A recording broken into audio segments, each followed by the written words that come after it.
Find out why! Hey, Timon, ever wonder why we...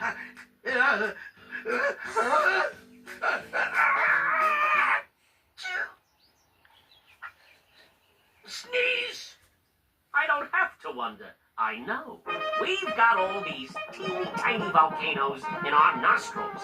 And when they erupt, we sneeze. I don't think so, Timon. I think a sneeze is a reflex. And I bet you're gonna tell me all about it, aren't you? Oh, no. I'm gonna show you. You see, a sneeze is a reflex that is triggered when the nerve endings of the mucous membrane inside the nose are irritated.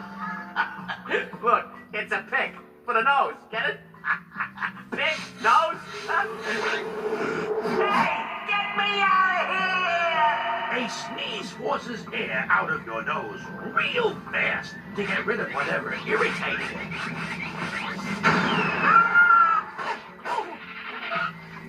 It's not funny, Pumba. And when you have a cold, you sneeze a lot more because that mucous membrane swells up and it's more easily irritated. All sorts of things can make you sneeze, like dust, ragweed pollen. There's even a small percentage of people who sneeze if they suddenly see a bright light. Ever wonder? Find out. Why? Gesundheit.